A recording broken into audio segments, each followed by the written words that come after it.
Hi guys, I'm Danger Gen Vex and welcome back to Really Random! First off, I just want to say that I am really excited to be doing Really Random again.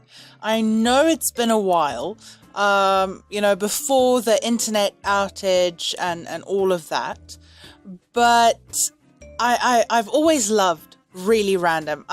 It comprises of some of my favorite things. It is general knowledge and random rambling and involving you guys vlogging, and it's fun. I love it. I love doing Really Random. So I'm really glad that I can finally record an episode again. As you guys can see, it isn't a new time slot. It's going to be on Sundays now, but it will happen at least bi-weekly if something comes up that I have something else that I want to say on a Sunday. I might do that. Otherwise, Really Random will be every Sunday. Yay! Also, thanks to everybody who left me words last time. I had to go back and dig through all the previous words or previous videos, considering that it was so long ago, and I checked Facebook and Twitter and YouTube to find words. And the words for this video were sheep, windmill, and dark. From these three words, I went and I decided to try another new topic generator. I like trying these different topic generators. And the three different topics that came up were unbelievable facts that will change the way you think about sheep, 6 reasons to be addicted to dark or to the darkness, and guns don't kill people, windmills do.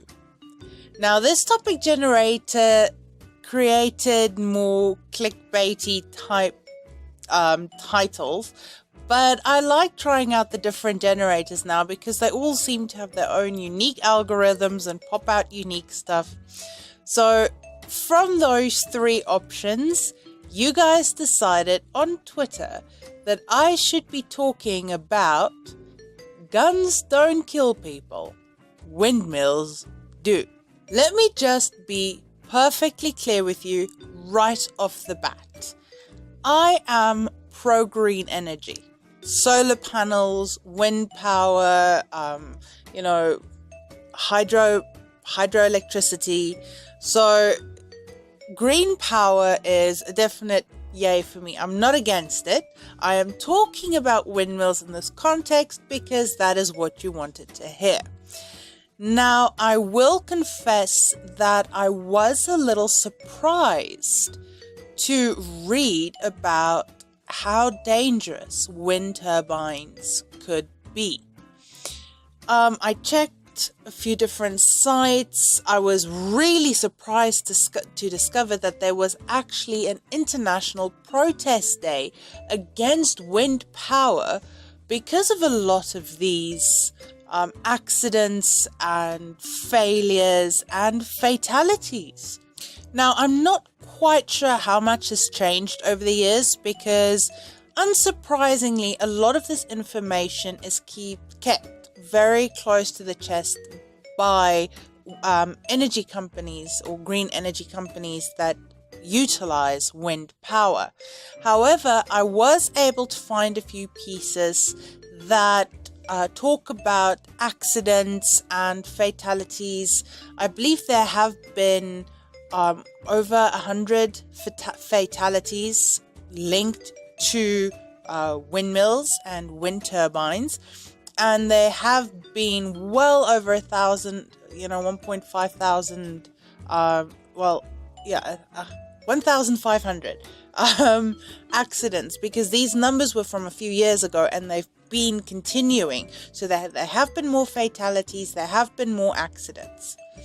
Now, a lot of these accidents can be traced to, the human element. There's a word for it, and I had it, just human error. A lot of these can be traced to human error, but not most of them, oddly enough. For example, one of the human error related deaths was one of the workers, the safety harness that these guys wear to clip themselves in so that when they fall, it catches them, those lanyard thingy-mabobs. Well, his got caught in the wind turbine and it dragged him in. And the cause of death, as described by the coroner, was multiple amputation. So you can just imagine. Unfortunately, his death was witnessed by one of his co-workers, and apparently the poor guy was extremely traumatized, and I can see why. I mean, seeing a buddy of yours being chopped to pieces by a giant swirling turbine could be a problem. But here's the thing. A lot of these failures that I could find were linked to turbines going out of warranty and companies not bothering to check, poor maintenance, and a lot of this is linked to the costs of it. It's probably less than, a lot of the other energy generating methods, but companies are failing to keep up with maintenance and with the warranties. So some of these turbines go into what is called overpower, where they start spinning out of control. And it's not supposed to happen, but it does, and with alarming frequency, I might add. When these blades go into overpower, and not even always when they go into overpower, sometimes they don't even need to do that, and parts of the blades start tearing off, which brings us to another problem, and that is the setback distance, which is a term the people in the industry use for the minimum distance that a wind turbine has to be away from public areas, houses, residential areas, schools. The problem is a lot of these setback distances are not enough. And even so, there is no industry standard setback distance. It varies in different countries and different states. There is no standard. So a lot of the times, these turbines are placed way too close to the different areas, to areas that have frequent public traffic. People like you and me, civilians, walking around. And when these blades go flying off, they've destroyed schools, houses, public walkways, shopping malls, businesses, and there's just no stopping it. When the shrapnel starts flying, that's that. More so in wintertime, especially in really cold areas, ice chunks form on the rotor blades. So when these puppies start spinning, the ice start flying. And there have been several accidents reported in relation to this as well. Now, I know I'm talking in very general terms at the moment, but I will name a few concrete examples just a little later on. This is just telling you the various ways that these turbines have been known to cause accidents and fatalities. Another example is that very often these turbines, or not very often, but often, they're not built in the safest of locations, not just in relation to the distance from public areas, but because the ground that they're built on aren't incredibly stable. Now, there are windmills that have been known to crack, shatter, and just collapse. Done. Down and dusted. And when this happens, it can cause fires, shrapnel goes flying.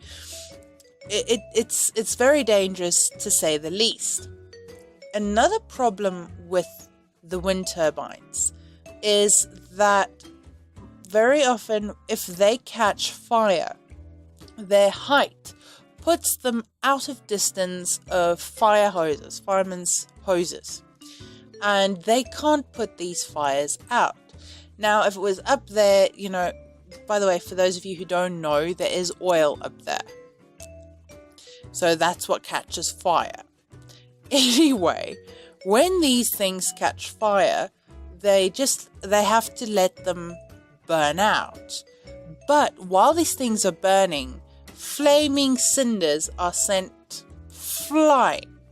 And very often these spark larger fires on the ground, grass. They've caused forest fires.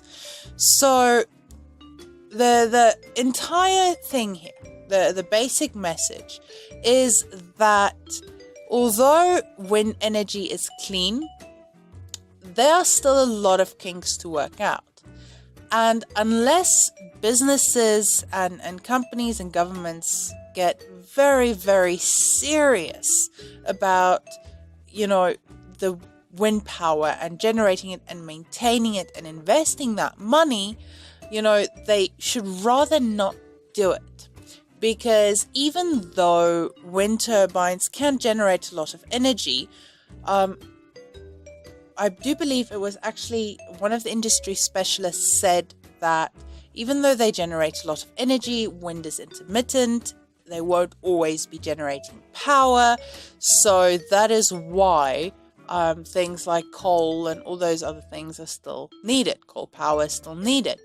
Now, you can't just switch off coal power while you're using the wind energy, because apparently it causes more problems and more pollution and whatnot if you have to interrupt the flow of power and then restart it again. So unless you can supply enough energy through alternative methods, you can't interrupt the coal power. So you're not really, stopping the pollution, which is the main reason to be using clean energy sources like wind farms. So that's still a problem. I also just want to mention this because I'm pretty sure that some people might go, yeah, okay, so most of these failures happen, when the turbines go out of warranty or when they're not maintained properly. That's not always the case. There have been documented cases where these things have failed, where the blades have gone flying, when turbines have gone over power, when they've only been operating for a couple of weeks or a month or two. So it's not always that they've been around for a long time and it's expected to happen if you don't maintain them properly. Sometimes it happens very early on in the lifespan of these wind turbines. Okay, so as I mentioned, I have a few specific examples. I didn't memorize them all, so I have them here, and I'm just going to pick a couple and, mention them to you. They're all equally horrible in my opinion, but just so you know, I'm not going to read them all because there are several listed here that I found. So I'm just going to mention a couple. Okay? Cool. So, for example, let's see. There was large chunks of 7 turbine blades that broke off at the Allegheny Ridge Wind Farm in Pennsylvania, and it sent pieces of debris flying for over 500 feet. And it did do some damage. There was also a high school where the blades on a month-old turbine broke apart, and it sent the fiberglass pieces up to 40 yards away, and then it failed again the very next year, and the blades detached, flying into the school. But fortunately, the school was not in session. But can you imagine if that school had been in session? What could have happened to the kids? So there's that. There's also the school. One of the wind turbines collapsed onto the school's soccer playing field, or playing field, not soccer, but it collapsed onto the field and it crushed a contractor's van, which again, we should be thankful for that it was just a van and not somebody in the van or kids on the playing field. Let's see, a turbine, collapsed in New York, in a New York wind farm. In Norway, one of the blades there was hurled about 1,600 feet, and it landed just outside a house, like just outside their back door. So if that thing had gone just a little further, it could have destroyed the house and the people inside. There are several instances here of schools that were in danger because a lot of people put these things on their property. Homeowners, schools put them very close to their property. So, it's that setback distance. Again, that's a problem. There are so many. There was one that caught fire and it burnt down 2 acres of a farm, of a ranch. And in Japan, firefighters had that problem where they couldn't reach the fire at the top of the turbine with their hoses, which caused a lot of smaller fires. Storms that caused problems, and high winds as well, oddly enough, caused problems, sending these guys into overpower. Farms destroyed, houses destroyed. Motorists that got in trouble because apparently it affected highways that needed to be shut down when these things go into overpower. There are a lot of examples. I mean, if you do a Google search, you can find them. So, in conclusion, let me say this again. I support green energy, wind power, solar power, etc., etc. But unless we get really serious about these green energies, they're going to remain dangerous. So, windmills, wind turbines, they have their problems. The kinks are not sorted out yet. As somebody in the industry, I was actually quoted as saying, it feels a lot like the way it was in the early years of the oil industry. Things are still a little wild. So there are kinks to work out. There are problems. But with time and investment and research, they can probably be ironed out. But that is where things are at the moment. So, yeah, I will continue to support it. But that is the topic for today. So, the clickbait title thing that this thing gave me was Guns Don't Kill, Windmills Do. But the fact of the matter is guns also kill. So, guns and windmills can kill. Anything can kill if you use it as a weapon. I can kill somebody with my computer screen if I wanted to. So, keep all things straight. Just say. But that is, in essence, what this was about. Bonus, if we want to talk about older windmills, I don't know if any of you have ever read The Modern Prometheus or even know what it is. It is a very difficult book to get through for 99% of the population. But it is the Frankenstein story. So if you've seen the movies, you'll probably have an idea as well. And that is where Frankenstein's monster, he dies in a windmill fire at the end. In all fairness, the fire is caused by an angry mob, but, we are here about windmill death, so there's that. Anyway, thank you guys so much for watching. If you enjoyed this episode of Really Random, remember to leave me a like down below, along with your suggestions for the next episode of Really Random. So leave me 3 words, I will put your words into a random topic generator, and you'll get to vote on which one you want me to talk about. But thank you guys so much, and I'll see you next time. Bye!